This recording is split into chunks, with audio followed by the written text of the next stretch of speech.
आगे कहती हैं, कैकेयी की दुर्बलता का ही चिन्ह विशेष शपथ है, पर अबलाजन के लिए कौन सा पथ है। यदि मैं उकसाई गई भरत से होऊं, तो पति समान ही स्वयं पुत्र भी खोऊं। कह रही हैं कि दुर्बलता का ही चिन्ह विशेष शपथ है। भरत की सौगंध खाते हुए, शपथ माने सौगंध खाते हुए कहती हैं कि सौगंध खाने से ही व्यक्ति की दुर्बलता प्रकट हो जाती है। अर्थात व्यक्ति के पास जब कुछ नहीं बचता तो विश्वास दिलाने के लिए ही सौगंध खाता है। और मैं भरत के लिए शपथ खा रही हूँ, मैं दुर्बल हो गई हूँ। अबला जन के लिए कौन सा पथ है, और स्त्री के लिए इसके अतिरिक्त कोई दूसरा पथ नहीं है, दूसरा रास्ता नहीं है। यदि मैं उकसाई गई भरत से होऊं, हे राम, यदि मैं भरत के द्वारा उकसाई गई हूँ, या भरत ने मुझे चढ़ाया हो कि तुम वनवास मांगो भैया के लिए, तो पति समान ही स्वयं पुत्र भी खोऊं। तो जिस प्रकार से मैंने अपने पति को खो दिया है, उसी के समान अपना पुत्र भी खो बैठूं। अर्थात मैंने भरत के कहने पर या भरत के उकसाए जाने पर वनवास नहीं मांगा था। ठहरो, मत रोको, मुझे कहूँ सो सुन लो। पाओ यदि उसमें सार, उसे सब चुन लो। करके पहाड़ सा पाप मौन रह जाऊं, राई भर भी अनुताप न करने पाऊं। ठहरो, मुझे यह कहने से मत रोको। मैं जो कह रही हूँ उसे सुन लो, ध्यान से सभी लोग सुन लें। आज मेरे दुखों का अंतर्नाद खुल गया है, उसे ध्यान पूर्वक सुने। और पाओ यदि उसमें सार, उसे सब चुन लो। यदि कोई सत्य बात मिले, कोई सार मिले, कोई ज्ञान का तत्व मिले, तो उसे सभी लोग ग्रहण कर लें। करके पहाड़ सा पाप मौन रह जाऊं, मुझसे यह नहीं सहा जा सकेगा कि मैं पहाड़ के जैसा बड़ा पाप करके, जिसमें राम को वनवास मांगा और भरत के लिए राज्य मांगा, ऐसा पहाड़ सा पाप करके मैं चुप ही बैठी रहूं और राई भर भी अनुताप न करने पाऊं। अनुताप माने मैंने बताया पश्चाताप, उसी को कह रही हैं कि राई भर यानी थोड़ा सा भी मैं इतना बड़ा पाप करके राई भर भी अनुताप न कर पाऊं, यानी थोड़ा सा भी पश्चाताप न प्रकट कर पाऊं। अर्थात ऐसा मुझे न करने दो। थी सन छत्र शशि निशा ओस टपकाती, रोती थी नीरव सभा हृदय थपकाती। उल्कासी रानी दिशा दीप्त करती थी, सब में भय विस्मय और खेद भरती थी। आगे कह रही हैं कि थी स नक्षत्र शशि निशा ओस टपकाती। स नक्षत्र यानी नक्षत्रों के साथ में, यानी ताराओं के साथ में चांद रूपी रात्रि थी जो ओस टपका रही थी, यानी जो रात ओस के रूप में अश्रु जल बरसा रही थी उस दिन, ऐसा प्रतीत हो रहा था। रोती थी नीरव सभा हृदय थपकाती, और उस ओस को देख के ऐसा प्रतीत हो रहा था जैसे वह शांत सभा में हृदय थपकाते हुए रो रही थी। उल्कासी रानी दिशा दीप्त करती थी। उल्का माने टूट कर गिरने वाला जो तारा होता है, जो आकाश में रात्रि को दिखाई देता है, उसी को कह रहे हैं कि उल्का के समान वह रानी दिशाओं को दीप्त कर देती थी।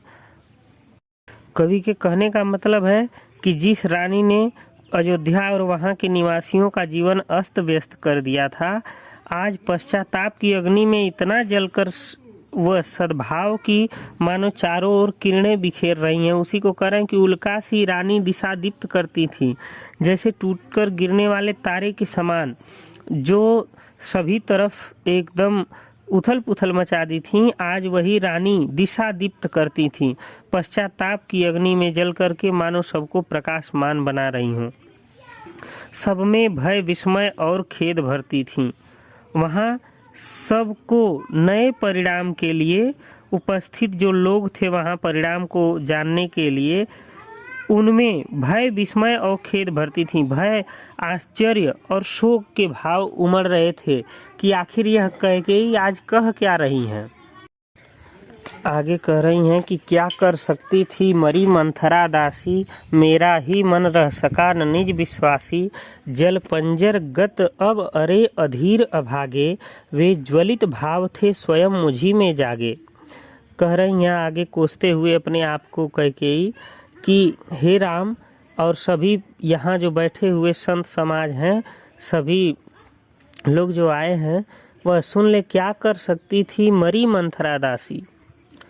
जो मंथरा को निर्दोष बताते हुए कह रही हैं कि मंथरा तो एक साधारण सी दासी थी, नौकरानी थी, वह क्या कर सकती थी, वह मेरे मन को भला कैसे बदल सकती थी।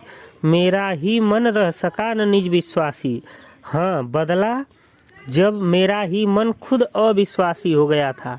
इंसान तभी बदल सकता है, दूसरे के चढ़ाए पर चल सकता है, जब उसका मन खुद पर विश्वास न करे, खुद की बातों पर यकीन न करे। अर्थात कह रही हैं कि जो मंथरा दासी मर चुकी है, वह कुछ निर्दोष मरे हुए के समान थी। अर्थात जो कुंवर थी वह कुछ नहीं कर सकती थी, उसने मुझे नहीं फेरा, बल्कि मेरा ही मन निज विश्वासी नहीं रहा, यानी अपने पर विश्वास करने के योग्य नहीं रहा। जल पंजर गत अब अरे अधीर अभागे। जल पंजर गत, गत माने शरीर, पंजरगत मतलब शरीर के अंदर स्थित जो जल इत्यादि सब कुछ है, वह अरे अधीर अभागे। कह रही हैं कि वह धैर्य न रखने वाला अधीर हो गया था, धैर्यवान नहीं रहा मेरा हृदय। और वे ज्वलित भाव थे स्वयं मुझी में जागे। वह जलन के भाव, वह ईर्ष्या द्वेष के भाव, ज्वलित भाव यानी ईर्ष्या द्वेष से ज्वलंत भाव, वह स्वयं मुझ में ही जाग गए थे। आगे कह रही हैं कि पर था केवल क्या ज्वलित भाव ही मन में, क्या शेष बचा कुछ और कुछ न और जन्मे। कुछ मूल्य नहीं वात्सल्य मात्र क्या तेरा, पर आज अन्य सा हुआ वत्स भी मेरा। कह रही हैं कि पर था केवल क्या ज्वलित भाव ही मन में। पश्चाताप करते हुए फिर अगले क्षण सभा को संबोधित करते हुए कह रही हैं कि क्या केवल था ज्वलित भाव ही मन में, क्या वह ज्वलित भाव ईर्ष्या द्वेष का ही भाव मेरे मन में बचा था, क्या शेष बचा कुछ और न जन्मे। और लोगों के हृदय में मन में कुछ और नहीं बचा था। कुछ मूल्य नहीं वात्सल्य मात्र क्या तेरा, क्या मुझ में कुछ और भी शेष नहीं था, वात्सल्य मात्र भी तेरा यानी वात्सल्यता का भाव, पुत्र प्रेम का भाव भी नहीं बचा था। पर आज अन्य सा हुआ वत्स भी मेरा, जिसके कारण हाय आज मेरा ही पुत्र मुझसे पराये की तरह व्यवहार कर रहा है। वत्स भी मेरा यानी मेरा वत्स आज पराये की तरह व्यवहार कर रहा है। आगे कह रही हैं कि थूके मुझ पर त्रैलोक्य भले ही थूके, जो कोई कह सके कहे क्यों चूके। छीने न मातृपद किंतु भरत का मुझसे, रे राम दुहाई करूं और क्या तुझसे।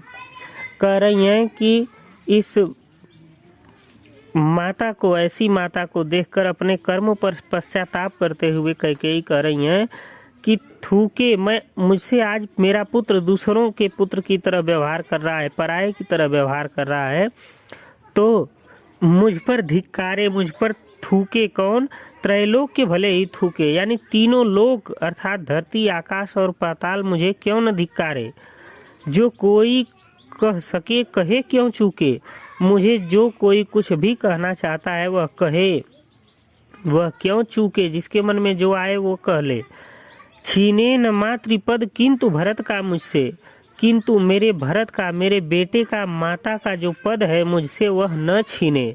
मैं इतने के लिए विनती करती हूँ। रे राम दुहाई करूँ और क्या तुझसे। हे राम मैं तुमसे और क्या दुहाई करूँ, बस मेरी विनती यही है कि मुझसे मातृपद यानी कि माता होने का अधिकार न छीना जाए।